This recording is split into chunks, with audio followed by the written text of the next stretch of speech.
Il est 19 h, donc je vous propose de commencer cette séance du Conseil communal. Bonsoir tout le monde et bienvenue à cette nouvelle séance du Conseil communal quelque peu originale. Donc bienvenue aux conseillers, aux membres de la presse et à l'ensemble des citoyens qui, ce soir, grâce à Facebook, nous ont rejoints. Alors à l'instar de l'année que nous vivons, voire que nous subissons, cette réunion est quelque peu particulière puisqu'il s'agit pour PEC d'une toute nouvelle expérience que celle de vivre ce conseil en visioconférence. Alors, avant de lancer ce live sur les réseaux, un petit briefing s'est tenu entre conseillers, et ce afin que la séance et les débats se déroulent comme ils l'ont toujours été au cours des 2 dernières années, dans l'écoute et le respect. Alors, pour la bonne compréhension des points et des discussions, j'invite chacun d'entre vous à laisser les différents intervenants terminer leur développement avant de prendre la parole. Merci également de couper votre micro lorsque ce n'est pas à votre tour de vous exprimer. N'hésitez pas à me faire un signe lorsque vous voulez prendre la parole. L'objectif étant évidemment que chacune des personnes qui participent ou nous regardent depuis leur salon n'ait pas envie de couper le son. Alors, on va débuter le conseil communal par 3 communications avant d'aborder l'ordre du jour. La première émane du SPW département Finances qui, en date du 26 octobre 2020, nous a informé de l'octroi d'une dotation exceptionnelle d'un montant de 11 385 €, et ce, eu égard aux différentes acquisitions de masques de protection. Alors, une autre communication qui nous vient toujours du SPW département Finances et qui, par l'entremise d'un arrêté ministériel daté du 3 novembre 2020, approuve les mesures d'allègement fiscal prises par le Collège fin avril dernier dans le cadre de la crise sanitaire que nous vivons. J'y reviendrai plus longuement en cours de séance. Et enfin, une troisième communication qui, cette fois, provient de la Direction des marchés publics et du patrimoine du SPW. Donc, par un courrier du 12 novembre, elle nous informe qu'aucune mesure de tutelle ne sera prise quant à l'attribution du bail d'entretien de voirie. Celle-ci devient donc exécutoire et les premiers travaux de réfection ont eu et continueront d'avoir lieu, entre autres sur base des échanges que nous avons eus lors de la commission travaux à laquelle ont participé André Demortier, Aurélien Pierre, René Smet et moi-même. Je propose donc maintenant d'aborder l'ordre du jour de la séance du Conseil communal par une prise d'acte d'abord. Donc, elle a trait à la société de logement public Les Heures Claires et plus particulièrement à son comité d'attribution. Donc, le Conseil communal est invité à prendre connaissance des représentants désignés en son sein, à savoir Lordane pour le CDH et Martine Vastrat pour le PS. Je suppose qu'il n'y a pas de remarques à ce sujet-là. On va donc passer à l'ordre du jour et les intercommunales, plus particulièrement les différents ordres du jour des assemblées générales. Donc, pour approbation et décision, il vous est proposé d'approuver le point ci-dessous inscrit à l'ordre du jour pour l'Assemblée générale de l'intercommunale IDETA. Donc, il n'y a qu'un seul point qui est l'évaluation 2020 du plan stratégique et du budget 2020-2022. Donc, dans le contexte exceptionnel de pandémie et conformément à l'arrêté du gouvernement wallon, il est également demandé au Conseil communal de se prononcer. Et nous vous proposons donc de ne pas être présent physiquement à l'Assemblée générale d'IDETA et de transmettre l'expression des votes de son conseil aux fins de comptabilisation dans les corobes de présence et de vote de la dite assemblée. C'est la proposition qui sera faite pour l'ensemble des différentes assemblées générales. René, je t'écoute. Oui, donc en fait, simplement, comme je l'ai déjà demandé à plusieurs reprises au niveau des conseils, on attend toujours le rapport de nos administrateurs par rapport à ces intercommunales. C'est bien noté, et on va faire du coup d'une pierre deux coups. Donc, je sais, pour IDETA, je ne sais pas s'il y a des remarques dans ce cas-là, je vais mettre au vote. Merci donc de respecter l'ordre habituel qui est celui du Conseil communal. On va commencer par Christelle. Christelle.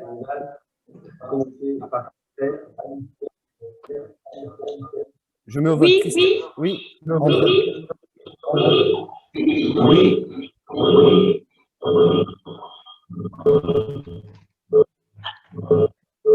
On va juste, s'il vous plaît, on va juste au niveau de la salle du collège ne garder qu'un seul micro allumé tout le long de la séance. Merci. On va continuer pour les votes au niveau de Peggy, Laetitia. Oui. Oui. Oui. Oui. Delphine, Julie. Oui. Oui. Oui. Alors, on est à Françoise. On a perdu Françoise. C'est désactivé. Micro. Françoise, micro. On n'a pas perdu, c'est le micro. Elle a branché son micro. Françoise, peux-tu brancher ton micro, s'il te plaît? Oui, voilà. Il est rebranché comme ça? Tu m'entends? Je t'entends même très bien. Oui. Oui. Ok. Aurélien? Oui. Véro? Oui. Agnès? Oui. René? Oui. Et Ludo? Oui. Et pour moi, c'est oui également.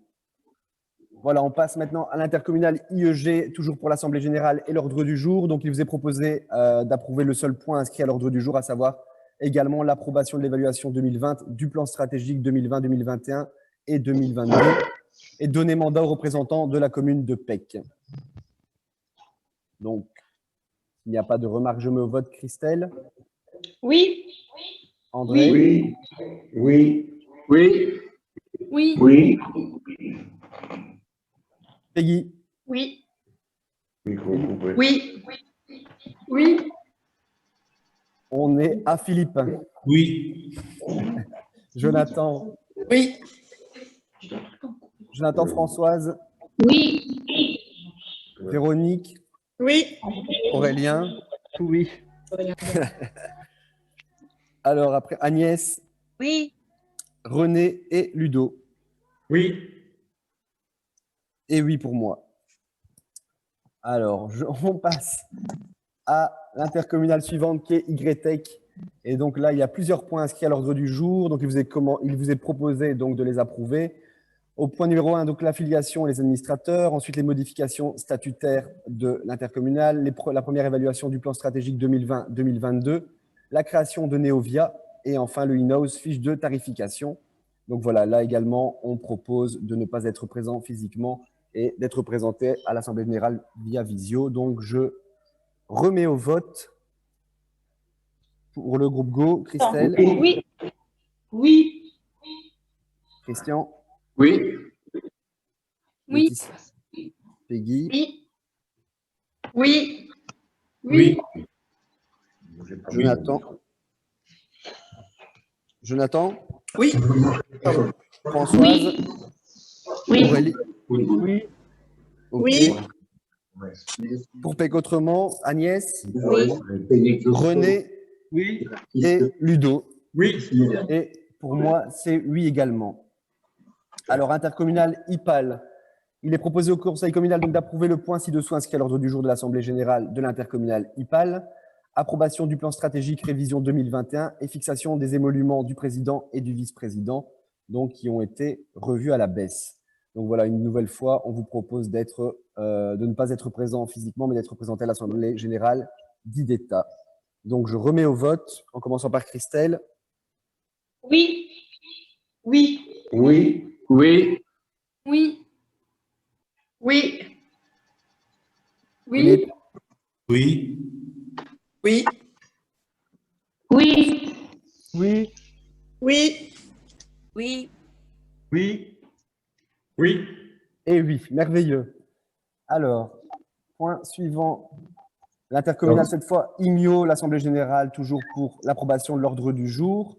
Au niveau des points qui sont inscrits, présentation des nouveaux produits et services, point sur le plan stratégique 2020-2022, la présentation du budget 2021 et l'approbation de la grille tarifaire 2021 toujours, et la nomination au poste d'administrateur des représentant les communes.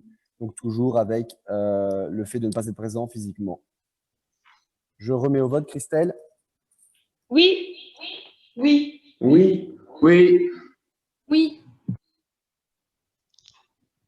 Alors, on en est à Oui. Oui. Oui. Oui. Oui. Oui. Oui. Oui. Oui. René. René.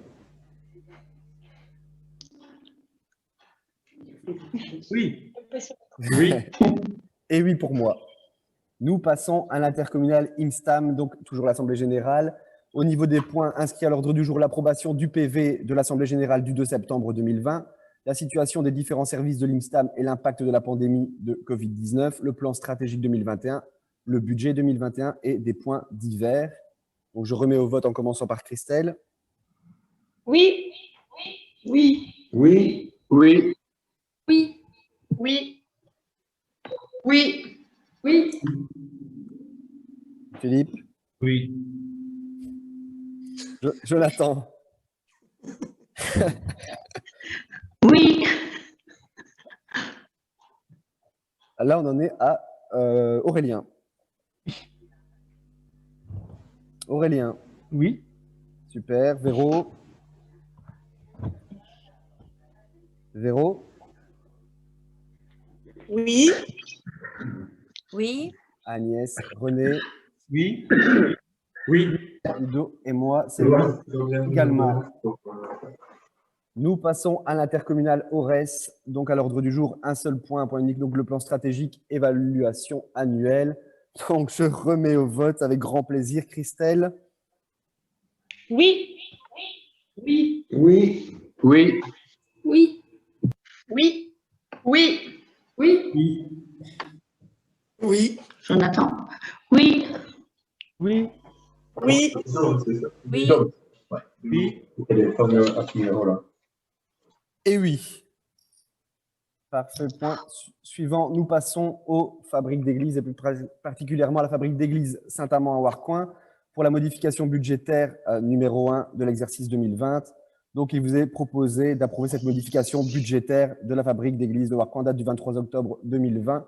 L'évêché n'a émis aucune remarque sur cette modification budgétaire. Je ne sais pas s'il y a des remarques à ce sujet-là. On peut donc au niveau des chiffres voir qu'il y a des recettes ordinaires totales d'un montant de 16 184 €, une intervention communale ordinaire de secours de 500 €, au niveau des recettes extraordinaires totales 228 325 €, dont un excédent présumé de l'exercice courant de 4 625 €. Les dépenses ordinaires du chapitre 1 total de 2 985 €, les dépenses ordinaires du chapitre 2 total de 18 478 €, des dépenses extraordinaires du chapitre 2 total de 223 046 €. Et enfin, donc au niveau des recettes et des dépenses totales, on se situe à 244 509 €. Voilà, s'il n'y a pas de remarques, je mets au vote. Christelle, Oui. Oui. Oui. Oui. Oui. Oui. Oui. Oui. Oui. oui, Oui. Oui. Oui. Oui. Oui. et Oui. oui. Ah. Et oui pour moi. Nous passons donc aux allocations de fin d'année 2020 des mandataires approbation décision. Donc, comme nous l'avions expliqué précédemment, suite à la crise Covid, nous avions fait le choix de nous asseoir sur les allocations de fin d'année des échevins et du bourgmestre. Donc, on vous invite aujourd'hui, pour éviter les transactions bancaires inutiles, à voter non. Ce qui me permet aujourd'hui de rebondir. Donc, ce geste avait été fait dans le cadre du soutien à l'égard des commerçants. Donc, avant que la question n'arrive concernant les chèques, je tiens à dire que ces chèques vont bel et bien être remis aux commerçants, à savoir que ce qui a bloqué dernièrement, parce qu'on avait évoqué ce point-là il y a un mois en conseil et devait être distribué, entre-temps, des commerces considérés comme non essentiels se sont vus fermer. Certains m'ont dit « Ah oui, mais étant donné que nous, on est fermés, si vous distribuez les chèques aujourd'hui, personne ne viendra les dépenser chez nous dans un premier temps et donc nous sommes doublement perdants. » Donc voilà, à partir de cette semaine, c'est certain que ces chèques seront enfin distribués. On tient à s'excuser pour une décision politique qui a été prise rapidement, mais une exécution qui a été beaucoup, beaucoup moins rapide. Et voilà, on en est un peu confus, mais en tout cas, on est enfin proche de la distribution de ces chèques. Voilà, donc pour les allocations de fin d'année, je vous invite à voter non. René?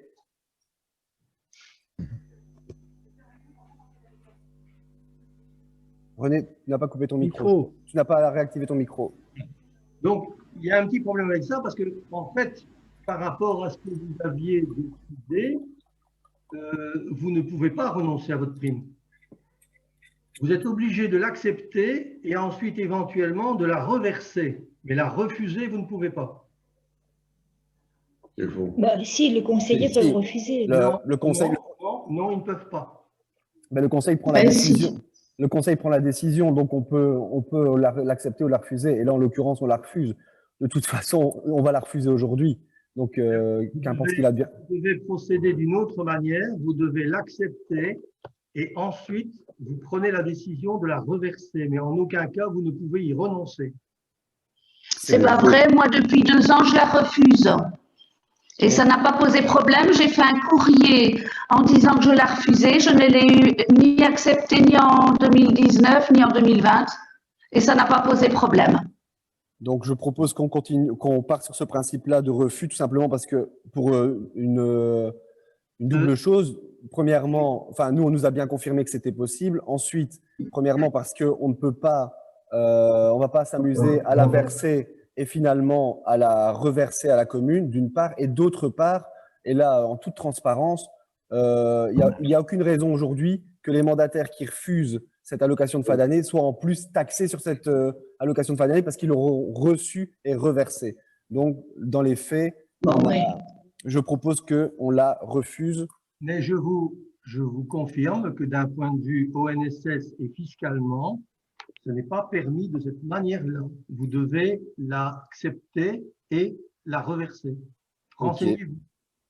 On peut pas, d'accord. Renseignez-vous, mais pour moi, je vous confirme que c'est comme ça que ça se passe. Ok. Oui, Véro. Mais j'entends la remarque de René, mais j'aurais voulu savoir dans ce cas-là pourquoi il fallait la voter en conseil si on ne peut pas la refuser. Parce que s'il y a un vote, c'est normalement qu'on doit avoir la possibilité soit d'accepter ou de refuser.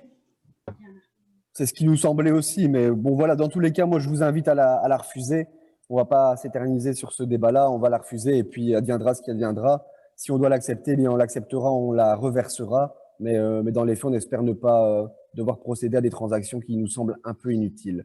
Donc, je me vote Christelle. Non.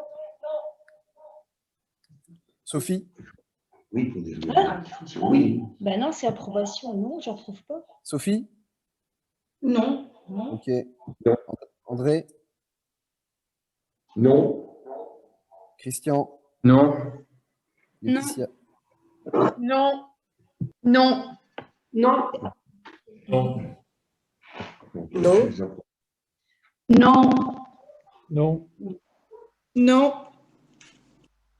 Non. Agnès? René? Moi, étant donné que ce que je viens de vous dire et qu'il y a un article de l'Union des villes et des communes qui confirme ce que je viens de dire, moi, je m'abstiens sur la question parce qu'on ne peut pas voter non. Ok. Et Ludo? Je m'abstiens aussi. Ok, parfait. Pour moi, ce sera non. On passe maintenant aux allocations de fin d'année 2020 pour le personnel communal. Donc, il vous est proposé d'octroyer pour l'exercice 2020 l'allocation de fin d'année aux membres de notre personnel. Je suppose que ça ne souffre d'aucune discussion. Christelle? Oui. Oui. Oui. Oui. Oui. Oui. Oui. Oui. Oui. Oui. Oui. Oui. Oui. Oui. René? Oui. Oui. Et oui. Nous allons passer au point finances et je vais céder la parole à Jonathan Guilbert, qui est l'échevin en charge des finances.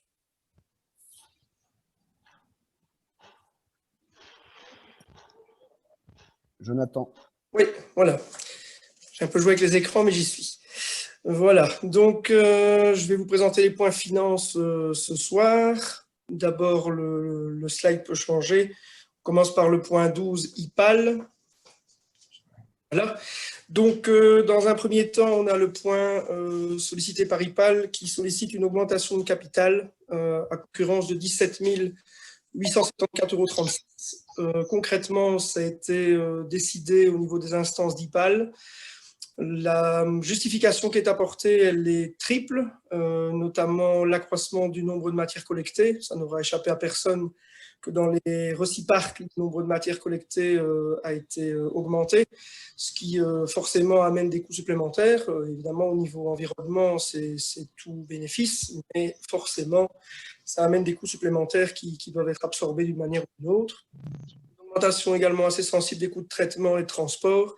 Et enfin, l'évolution vers des modes de collecte alternatifs et plus concrètement les points d'apport volontaires qui, bien que pris en charge sur le plan installation par les communes, ont nécessité des apports au niveau personnel et d'autres infrastructures IPAL, ce qui justifie cette augmentation de capital qui nous est demandée, qui était également prévue pour le surplus dans le cadre de l'AMB qui a été présenté lors du dernier conseil. Donc, les crédits sont disponibles. Voilà.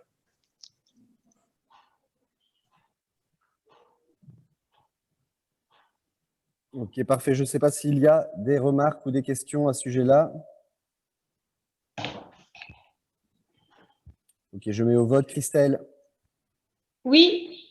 Oui. Oui. Oui. Laetitia? Oui. Oui. Oui. Oui. Oui. Oui. Oui. Oui. Oui.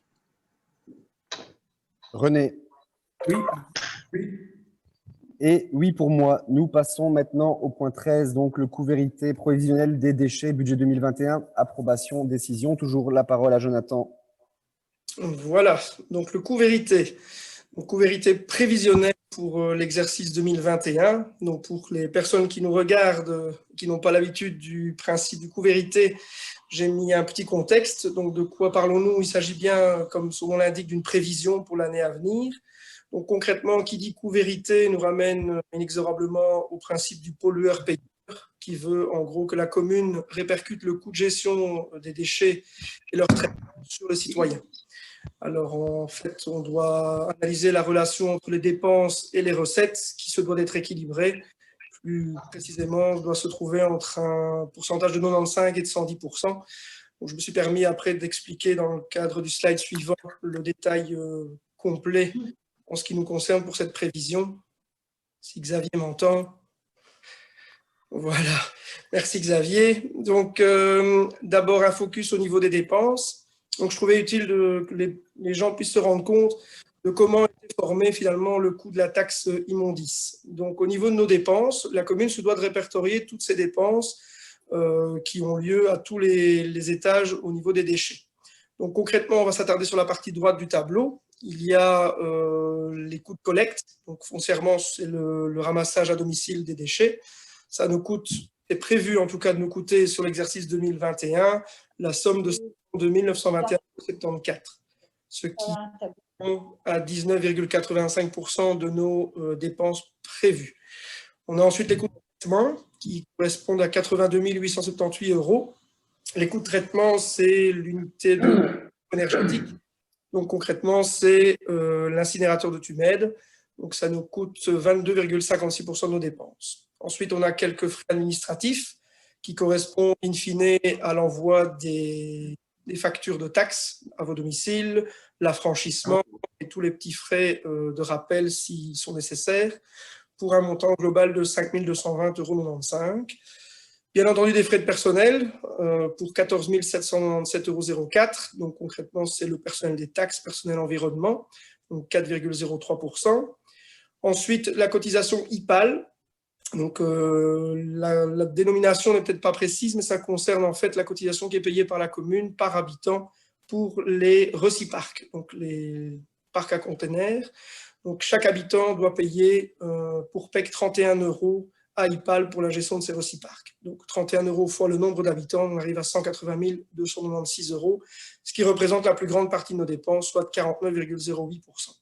Quelques actions de prévention pour 1 000 € et enfin les fournitures pour 17 416,78 €, ce qui représente un total de dépenses qui doivent être considérées de 367 380,51 €. Ça, c'est pour les dépenses. Alors, quand je vous disais qu'il fallait les mettre en équilibre avec les recettes, sur le slide suivant, j'ai repris les recettes. Voilà, donc les recettes de la commune sont de deux types. Elles sont d'une part la taxe qui est l'objet en partie de ce point-ci et du point suivant, et la vente des sacs. Donc, concrètement, la taxe se décline selon plusieurs modèles, selon qu'elle touche les secondes résidences, les ménages avec un isolé, les ménages de 2 à 4 personnes ou 5 et plus. Et j'ai remis en dessous le taux applicable. Donc concrètement, les secondes résidences se verraient appliquer un taux de 65 €. Il y a 12 itérations, ce qui fait 780 €. Pareil pour la taxe isolée à 70, ménage 2 à 4 personnes 120 et 135. On a un premier total qui est la recette de taxe, la vente de sacs, donc qui concerne finalement les sacs vendus au service communal et les sacs prépayés pour une valorisation de 95 000 €, ce qui nous fait un total de recettes présumées, j'insiste, de 358 075 €. L'objectif de ce coût vérité, c'est de faire en sorte qu'il y ait un ratio qui soit compris dans une fourchette. Et donc, sur le dernier slide, on illustre cet équilibre. Donc, vous avez d'une part sur la balance les recettes dont je viens de parler, à gauche, les dépenses à droite, telles qu'énoncées. Le ratio recettes sur dépenses doit être entre 95 et 110. Et selon la prévision telle qu'elle est effectuée là, nous arriverions à 97%, ce qui est dans les clous, et nous permet donc déjà de dire que la proposition qui suivra, c'est de maintenir un taux de taxation identique à celui de 2020, ce qui est, à mon sens, un bon signal. Vous en conviendrez toutes et tous, je pense. Super, merci. Je ne sais pas s'il y a des remarques ou des réflexions par rapport à ce point-ci. René? Oui, donc, puisque je me suis occupé de cette matière pendant 6 ans, je la connais un petit peu. Et donc, je me suis plutôt intéressé à différentes choses. Et d'abord, j'aimerais vous poser une question générale. C'est quelle est la politique de la majorité en matière de récolte des déchets résiduels et ou organiques? C'est-à-dire, pardon, je n'ai pas fini. Êtes-vous décidé à remplacer la collecte actuelle des sacs en porte-à-porte par l'installation de points d'apport volontaires, ce qu'on appelle les PAV? Et si oui, quelle origine? On l'avait déjà dit la fois passée. On avait déjà abordé ce point lors de la dernière séance, mais on peut le raborder aujourd'hui. Ce qui est prévu, c'est que 4 points d'apport volontaire voient le jour au sein de notre territoire, donc un par village, à l'exception des Kelmes, donc Erin, Pec, Obigi, Warcoing. Le premier qui devrait voir le jour, c'est celui d'Erin aux abords du Home Général Le Maire. L'objectif aujourd'hui, c'est de se laisser une année de transition. Donc, une fois que les points d'apport volontaires seront là avec les déchets, un point d'apport volontaire déchets organiques et l'autre résiduel, une fois cette année de transition passée, le but, c'est de réduire la fréquence du ramassage des déchets à domicile. Donc, ça signifie que pendant cette année de transition, on risque de prendre un coup au niveau du coût vérité, puisqu'on va avoir 2 formules qui vont finalement marcher l'une sur l'autre, avec des citoyens qui iront de toute façon au point d'apport volontaire et d'autres qui continueront de mettre leurs déchets devant leur porte avec une fréquence de passage qui sera identique, c'est-à-dire une par semaine. Après, voilà, le but, c'est de passer à une toutes les 2 semaines. Et pour ça, il faut passer par l'installation de ces points d'apport volontaires et ensuite voir comment ceux-ci évoluent et comment ils sont utilisés par les citoyens. C'est ce vers quoi l'on tend. Donc, au budget 2021, seront déjà inscrits les points d'apport volontaires. Mais donc, on parle bien là des 4 ou 5 points d'apport volontaire qui ont déjà été évoqués effectivement en conseil, mais pas d'une généralisation telle qu'elle avait été présentée, si mes souvenirs sont bons, en 2017 par IPAL, où on avait des points d'apport volontaire se trouvant aux 4 coins de l'entité, avec une fréquence d'un point d'apport qui ne pourrait pas être à moins de 150 mètres d'une habitation, de façon à ce que chacun puisse adhérer à ce système. C'est donc pas vers ce système-là qu'on se dirige. Aujourd'hui, IPAL préconise, si je ne dis pas de bêtises, un point d'apport volontaire par 1000 habitants ou 1200 habitants. Donc, voilà, dans les faits, il ne nous en faudrait que 4 dans un premier temps. Et après, comme on l'a déjà expliqué, et le point qui va s'en suivre au niveau du projet H2O, nous, ce qu'on va essayer de mettre en place, c'est qu'à chaque fois qu'il y a des projets de grande ampleur, comme celui qui pourrait voir le jour à l'H2O, celui qui peut voir le jour à la rue de Marvie, etc., c'est de mettre en charge d'urbanisme des points d'apport volontaire qui viendraient compléter l'offre qui aura été financée par la commune. D'accord. Bon, maintenant, par rapport au calcul qui a été fourni, qui se trouvait dans le dossier du coût vérité, j'ai quand même quelques remarques. Donc, à la lecture des détails en matière de dépenses et recettes relatives à la gestion des déchets, nous relevons notamment l'élément suivant. La dépense relative à l'achat de sacs poubelles passe de 10 866 € à 17 416, soit une augmentation de 60%. Cette augmentation est la conséquence de 2 éléments.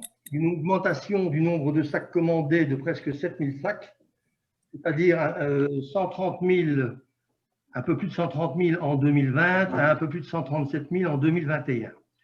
Mais surtout une augmentation du prix unitaire, donc du prix de revient du sac, de 53%.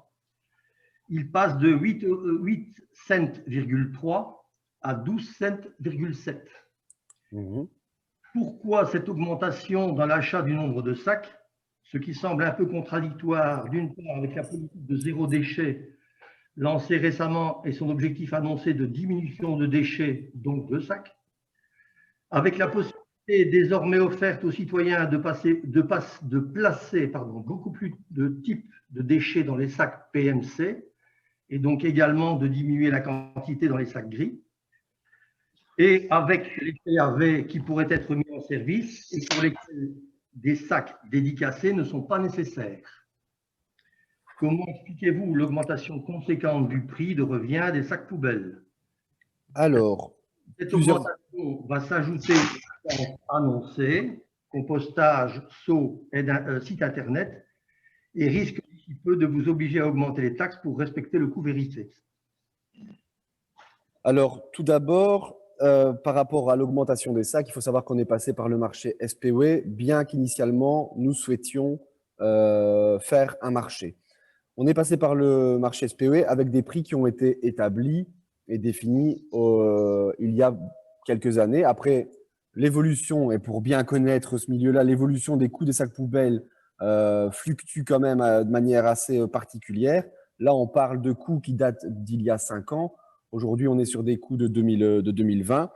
Au niveau, donc, à ce niveau-là, effectivement, il y a un surcoût. Le surcoût, il s'explique aussi par un autre fait. C'est qu'avant de lancer la commande, on a pris soin de mesurer, donc pour celles et ceux qui connaissent, le micronage des sacs poubelles. Et il s'avère que le micronage qui était annoncé de nos sacs poubelles précédents n'était en réalité pas le vrai micronage. Et pour, encore une fois, bien avoir fréquenté ce milieu-là, ça arrive plus souvent qu'on ne le pense.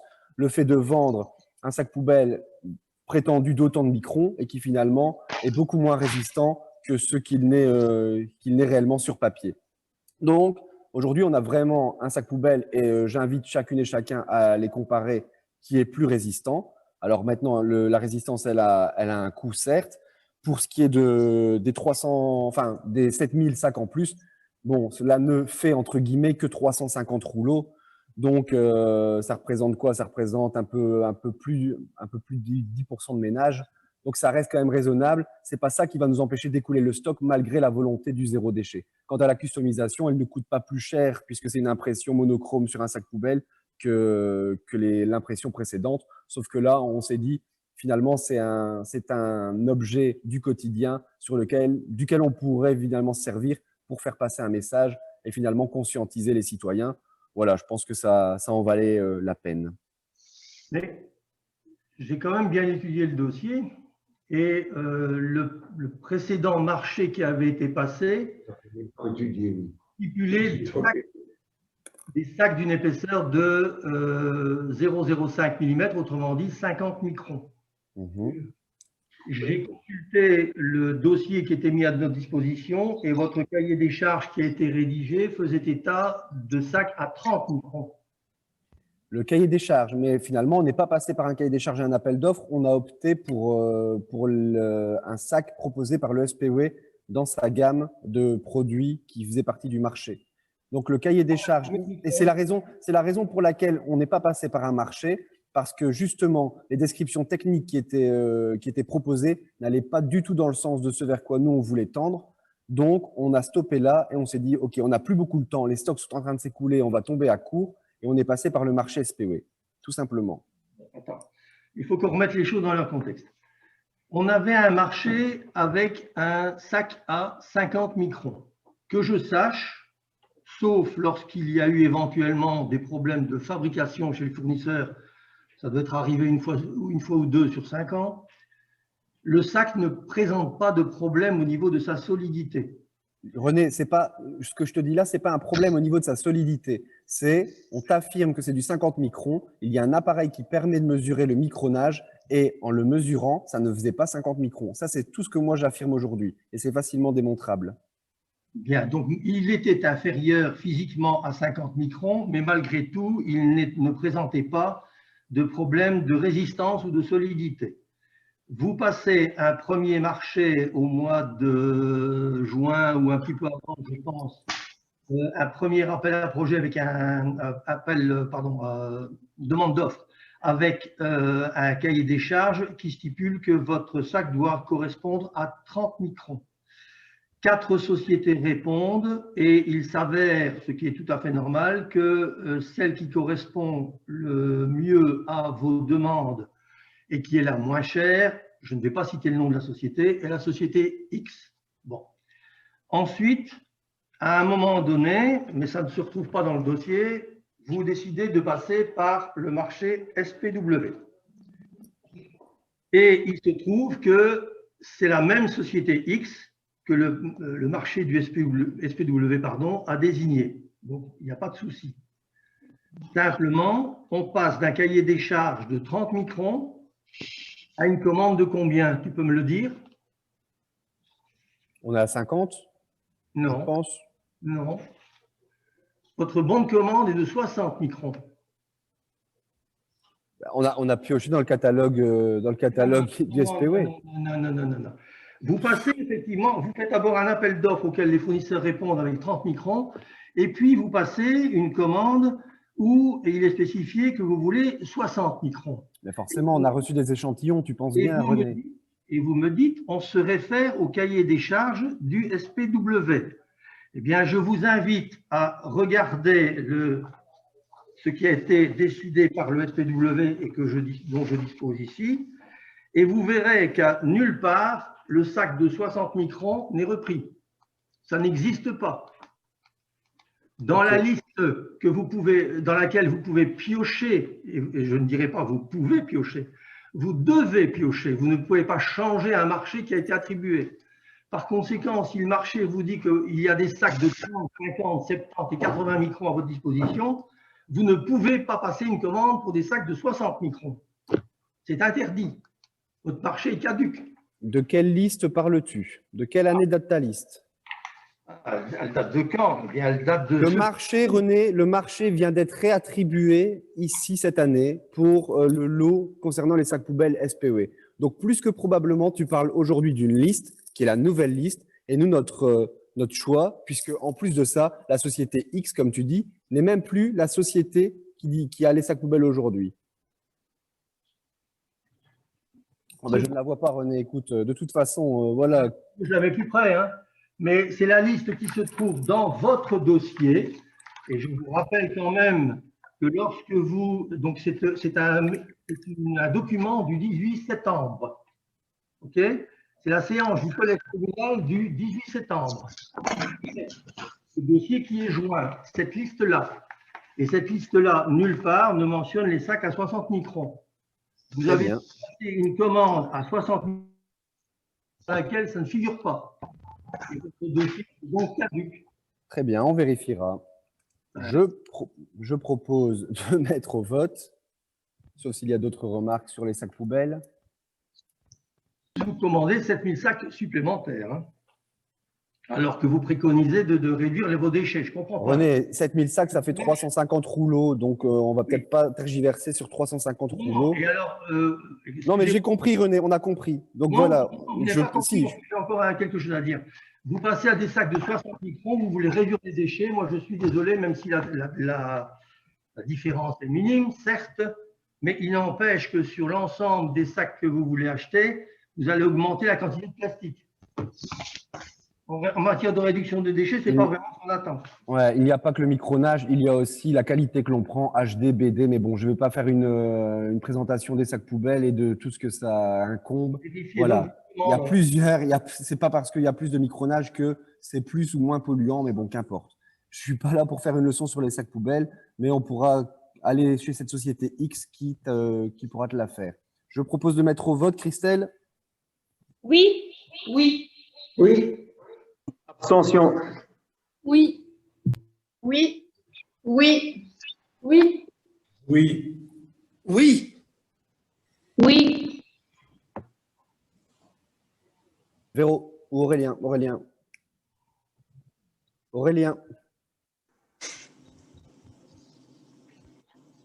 Aurélien Pierre. Oui. Oui.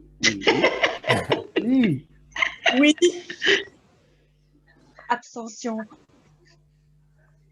Moi, je vote non, évidemment, puisque je vous dis que le marché est caduc. Abstention. Et oui. On passe maintenant au point suivant, toujours en phase avec les déchets. Donc, taxe communale sur la collecte et le traitement des déchets ménagers. Règlement, exercice 2021, approbation, décision. Je laisse la parole à Jonathan. Finalement, plus grand-chose à dire. Simplement la taxe, donc l'idée c'est de conserver le même modèle que l'année dernière.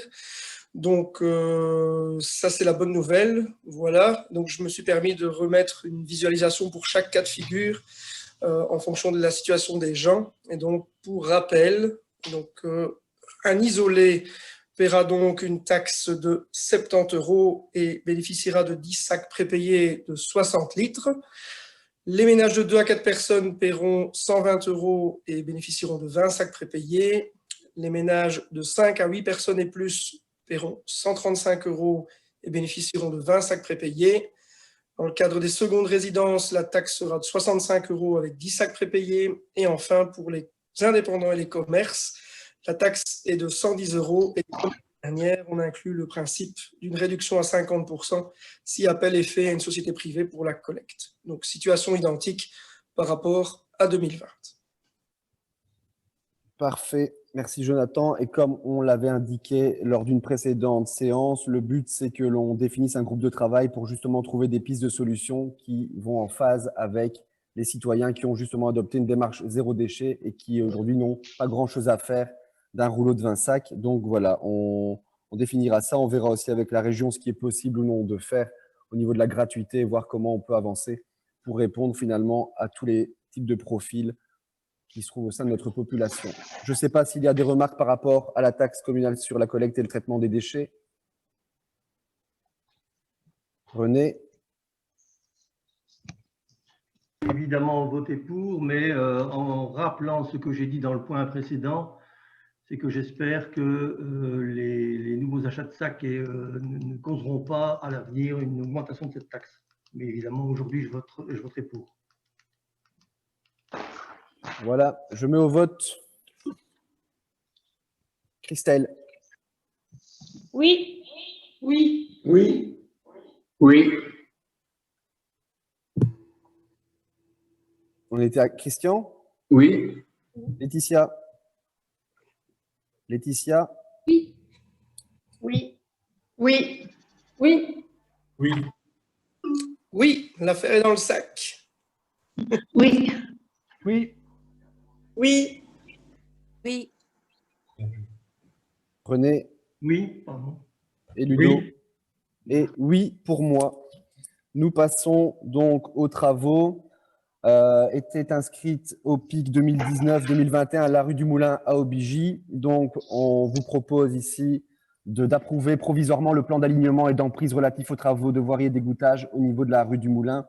Donc, après enquête publique, l'adoption définitive sera proposée lors d'une prochaine séance du conseil communal. Donc, évidemment, cette étape-là doit nous permettre d'enfin finaliser les travaux relatifs à la rue du Moulin. Et tout cela ressort d'une réunion que l'on a pu avoir avec les citoyens il y a de cela plus ou moins un an. René, j'ai vu que tu avais levé la main, je t'écoute. J'aimerais bien savoir, pour commencer, s'il s'agit bien d'un dossier PIC, comme l'indique le point de l'ordre du jour. En tout cas, c'est un dossier qui est repris depuis maintenant 3 ou 4 pics, si je ne dis pas de bêtises.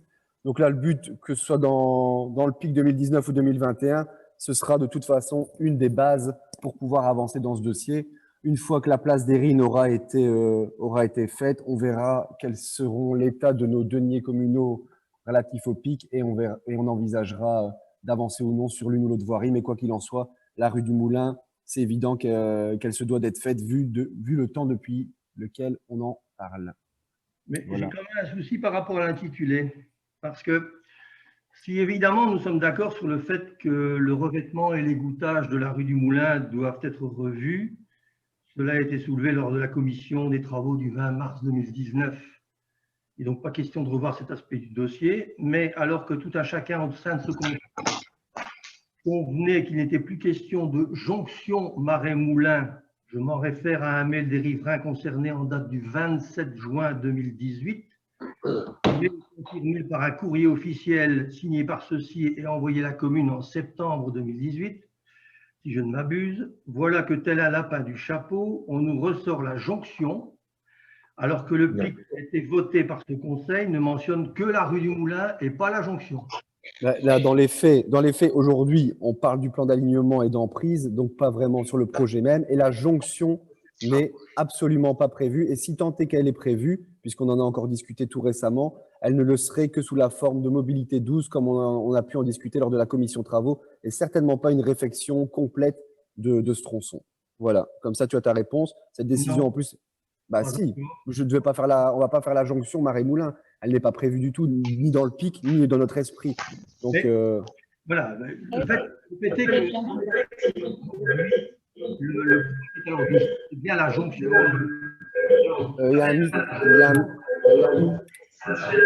Je vous invite à tous couper votre micro. L'écho, attends. Aurélien, je pense que c'est toi. Aurélien Pierre. Non. Moi, j'ai mis le mien. Pourriez-vous couper votre micro, s'il vous plaît? Merci de couper votre micro quand vous n'avez pas la parole. Alors, je reviens encore avec ça. D'une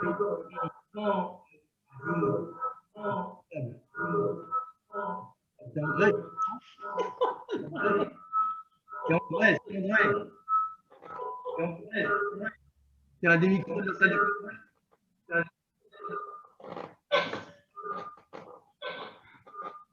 J'ai mis le son, il est bloqué.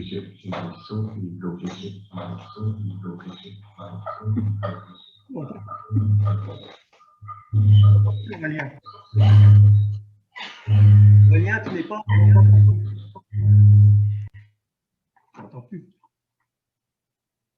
Ça va comme ça? On m'entend? Et moi, je ne t'entends plus. Aurélien, je ne t'entends plus. Voilà, maintenant tu m'entends. Ok, bon. Donc voilà, je reviens donc sur la réunion citoyenne qui a eu lieu en novembre, le 12 novembre 2019 exactement.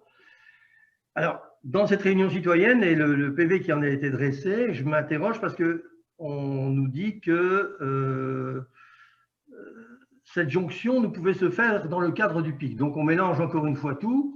On fait de réunion citoyenne où on annonce aux citoyens qu'il va y avoir une jonction effectivement entre Marais-Moulin, mais que cette jonction ne peut se faire dans le cadre du PIC. De là ma question aujourd'hui, pourquoi nous mettons à l'ordre du jour le point jonction Marais-Moulin? Donc je m'interroge. Par rapport au dossier de la rue des Moulins, lors de la commission du 20 mars 2019. J'ai appuyé sur le micro. André, s'il te plaît, peux-tu couper ton micro? Nous avions établi que certaines priorités, et donc la rue des Moulins, à ce moment-là, était en priorité 5, la une étant la place des Rines, dossier d'ailleurs en cours, de même que l'avenue Gaston-Birneau en priorité 4. Donc je vais passer sur les subsides attribués au PIC, où moi j'avais déjà dit que, vu l'ensemble des travaux que vous aviez prévus, jamais on n'aurait de subsides pour tous les travaux, et que donc certains allaient devoir être réalisés sur fonds propres. Ensuite, je reviens à la rue du Moulin en elle-même. Pourquoi s'acharner? Tu me dis le contraire, mais bon, à première vue, ce n'est pas très clair dans le document. Pourquoi s'acharner encore à créer cette jonction en réalisant une voie carrossable? C'est dans le PV de réunion citoyenne. Quelle en est la nécessité? Actuellement, cette jonction n'est que peu utilisée par les riverains qui sont habitués depuis très longtemps à descendre les rues du Marais et du Moulin et à les remonter dans l'autre sens. Donc, on ne gagne rien du tout, ce n'est pas un raccourci. C'est une liaison en mobilité douce, je suis content de te l'avoir entendu dire, parfaitement accessible aux piétons et cyclistes. Bien, je t'invite à aller la revoir alors. Vous annoncez vouloir créer de la mobilité douce un peu partout. Pourquoi compliquer les choses si on va faire un tronçon carrossable pour une route qui ne le demande pas? Alors, si vous créez une voie carrossable, et quand je dis carrossable, on s'entend bien sur les termes, il s'agit bien de permettre aux véhicules de passer. Si vous permettez à des véhicules de passer dans cette rue, dans ce tronçon, vous allez créer automatiquement le besoin d'une rue à sens unique. Vous allez dessiner un U entre rue du Marais, rue du Moulin et la jonction. Ce ne sera pas possible autrement.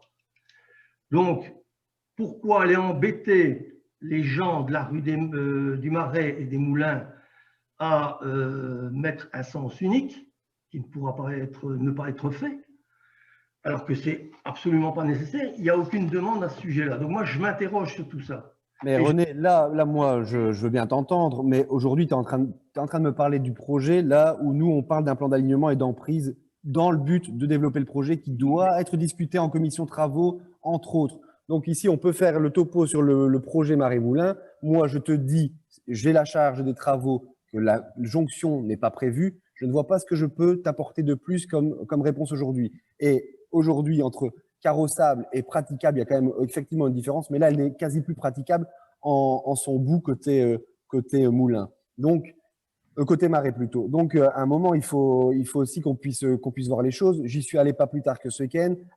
Cette jonction, elle est quand même dans un état déplorable.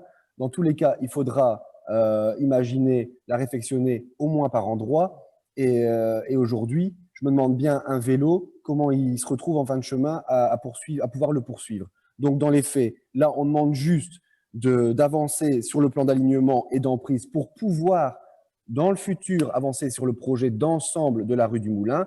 La jonction fera partie des discussions, mais encore une fois, je te confirme qu'elle n'est absolument pas prévue dans le projet. Et le courrier auquel tu as fait référence date, comme tu l'as dit, de septembre 2018. Nous n'y étions pas. Donc voilà, pour le reste. Ça aurait dû se trouver dans le dossier et je ne l'ai pas retrouvé. Ce courrier a bien été envoyé sur ma demande d'ailleurs. Vu que jusque-là, on n'avait qu'un mail qui n'avait pas été signé, j'ai demandé que les riverains envoient leur courrier avec les signatures, les 12 signataires. Et donc, il a bien été envoyé à la commune, je crois que c'est en septembre 2018, et il devrait se retrouver quelque part dans le dossier. Ok. Bon. Mais donc, j'entends bien aujourd'hui que tu nous dis il n'y aura pas de jonction Marais-Moulin pour des véhicules. Bien sûr que non. Ce n'est pas du tout à l'ordre du jour. Très bien. C'est très bien, c'est une bonne nouvelle. Voilà. André, tu voulais parler? Maintenant, là, tu peux activer ton micro, André. Mais maintenant, tu ne le feras plus. Merci. Voilà, c'est bon. Voilà, je t'écoute, André. Mais je confirme les propos du bourgmestre. C'est un dossier qui, normalement, aurait dû être réglé déjà pendant la législature de René. C'est un dossier qui est revenu au goût du jour en 2019 lors du mondial. Et il faut savoir que les riverains, ce qu'ils souhaitent, c'est d'avoir les emprises qui ont maintenant pour réfectionner réellement la rue et pas l'ensemble de leur propriété. Et la jonction, c'est uniquement un problème d'égouttage et non pas une jonction avec tous les impétrants, parce que les propriétaires du coin n'en veulent pas. Okay. Donc, il ne faut pas tout confondre et mélanger un dossier, ce que normalement tu aurais pu déjà t'en soucier en 2019. 2018, mais voilà, je propose qu'on passe au vote. Merci André pour la remarque. Je réponds pas André parce que effectivement, je me souviens très bien du dossier du jonction Marais-Moulin qui devait passer au conseil du 2 juillet 2018. J'ai vu que j'ai refusé de passer ce point alors étant donné les éléments nouveaux qui étaient arrivés, un conseiller donc était André, et je parle de ce fameux mail qui a été confirmé par des lettres écrites en septembre 2018. La raison pour laquelle ce dossier est celle-là uniquement. Très bien. Christelle, je vais mettre au vote ce point. Christelle. Oui. Oui. Oui. Oui. Oui. Oui. Oui. Oui. Oui. Oui. Véro, Oui. Agnès. Agnès, Attention. René, Je m'abstiens étant donné le flou de ce dossier, le caractère incomplet du dossier qui nous a été mis à disposition. Ludo, Abstention. et oui Pour pour la même moi. raison. Ok, parfait, merci. Et oui pour moi. On passe donc au permis d'urbanisme. Alors, je reprends. Voilà, permis d'urbanisme, démolition d'une discothèque, construction de 27 habitations unifamiliales et 2 immeubles de 24 appartements chacun. Un bassin de rétention impliquant la création d'une nouvelle voirie, rue Albert 1er 52 à Pec. Donc voilà, il s'agit ici du décret voirie sur lequel on peut évoquer évidemment le projet qui a été proposé, mais il va de soi que ce projet est encore amené à être modifié selon les divers avis du conseil communal et ce vers quoi nous, on souhaite tendre, à savoir que nous avons déjà eu une discussion pour que de nouvelles places de parking soient également créées du côté du Merlon qui séparerait ce projet immobilier du site Erfelin. Voilà, je ne sais pas si par rapport à ce projet immobilier, il y a des remarques. Il a été abordé lors de la dernière CCATM, entre autres. Et pour info, donc à l'enquête publique, si je ne dis pas de bêtises, seules 2 personnes ont apporté des remarques à ce sujet. Voilà, je suppose qu'il y a des remarques et dans ce cas-là, je vous cède la parole. René. Donc, en fait, j'ai bien lu les remarques effectivement des riverains et je m'associe à eux par rapport aux craintes qu'ils ont sur l'égouttage, même si ils pas le temps de nous rassurer à ce sujet-là. Je rappelle quand même qu'on est en zone inondable. Donc, voilà, je ne vais pas voter contre ce projet sur base de ça, mais je resterai très attentif par rapport aux problèmes éventuels d'égouttage. Et il y a aussi un point que j'ai déjà soulevé à d'autres reprises, qui est la question de la mobilité, puisque si à l'intérieur du lotissement lui-même, le problème semble réglé avec une zone de rencontre à 20 à l'heure et une possibilité de liaison de mobilité douce vers le Ravel, ce qui est une excellente chose, j'ai d'autres craintes par rapport à l'entrée et à la sortie des véhicules. Donc actuellement à la même entrée-sortie que l'ancien H2O, puisque tous ces véhicules n'auront, si votre projet se concrétise au niveau de la Croix-Rouge avec un sens unique, qui probablement, je suppose, sera dans le sens de la descente, venant de la RN50, sens de la descente, on aura donc toute une série de véhicules qui ne pourront accéder au site que par la entrer et sortir que par la rue de la Bouvière. Et donc, en imaginant que quelqu'un veuille sortir de lotissement pour aller vers Tournai, il devrait aller prendre la rue de la Bouvière, rejoindre le rond-point d'Ifra ou GlobalNet pour retourner ensuite sur Tournai. Ça ne me paraît pas très logique. Ou éventuellement reprendre par le centre de Pec, surchargeant ainsi la rue Albert Ier jusqu'au carrefour de la RN50. Donc au niveau de la mobilité, et j'ai déjà émis le souhait dans d'autres dossiers, j'aimerais bien qu'une fois pour toutes, on revoie le plan de mobilité, notamment pour Pec, parce que ce projet-là et d'autres éventuellement risquent de poser problème à terme. Mais encore une fois, sur le dossier en lui-même, je n'ai pas de remarques négatives à faire. Ok, donc juste pour rebondir alors sur la liaison qui est faite au Ravel, là c'est juste tout simplement un chemin que l'on récupère qui est normalement existant mais qui se trouve aujourd'hui au beau milieu du parking et n'est donc plus utilisé. Donc ça effectivement c'est une bonne chose, à savoir qu'on va aussi plancher sur différentes charges d'urbanisme pour profiter de ce projet et développer que ce soit tout ce qui est trottoir et également s'attarder sur le réseau d'égouttage. On verra dans quelle mesure on peut travailler en collaboration pour que tout ça ne soit pas uniquement à charge de la commune, si tant est que On aura de toute façon les rapports, enfin on a déjà eu un rapport d'IPAL, mais on devra encore en discuter, puisqu'il y aura une analyse qui sera faite de la rue de la Croix-Rouge, à savoir, et ça c'est important de le rappeler, que la rue de la Croix-Rouge, la réfection n'est pas complète de la N50 jusqu'à la rue Albert Ier, elle ne concerne, elle concerne qu'une partie de cette voirie, je pense, jusqu'au carrefour de la rue de la Clergerie et du Bachemin, et elle ne sera à sens unique que sur ce tronçon-là. Donc, on ne veut plus laisser la rue de la Croix-Rouge dans les deux sens, tout simplement parce qu'en la remontant, en tout cas ce tronçon-là sur la N50, une fois en bout, c'est extrêmement dangereux. On a très très peu de visibilité malgré un miroir et on ne peut pas prendre le risque, d'autant plus qu'il y aurait davantage de véhicules.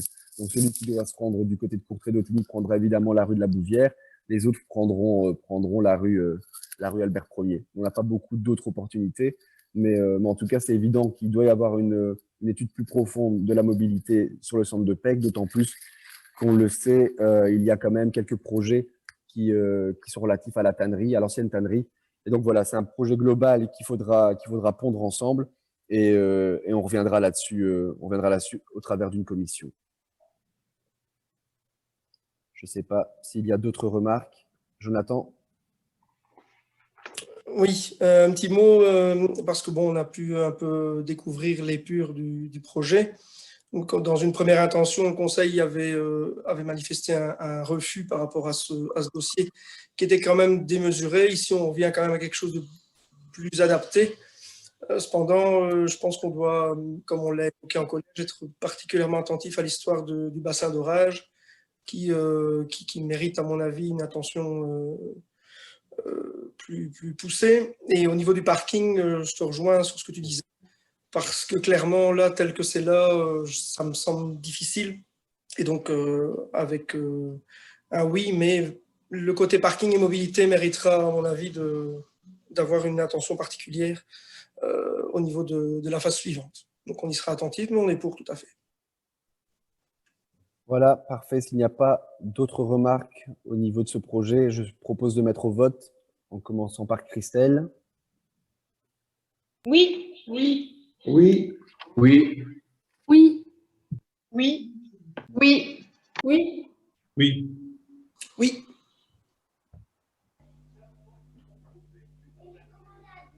On en est à Agnès? Oui. Oui. Oui. Et oui, pour moi également. Donc, on passe à la CCATM, donc Commission consultative communale de l'aménagement du territoire et de la mobilité, législature 2018-2024, composition, modification, approbation et décision. Je n'ai pas les documents devant moi concernant ce changement. Je ne sais pas donc si on peut m'apporter juste cette info-là sur la modification qui est apportée. Ou en tout cas, on peut ne pas citer la personne, mais donc si c'est OK pour tout le monde, quant à cette modification de la CCATM, je propose donc de mettre au vote, en commençant par Christelle toujours. Oui. Oui. Oui. Oui. Oui. Oui. Oui. Oui. Oui. Oui. Oui. Oui. Oui. Oui. Oui.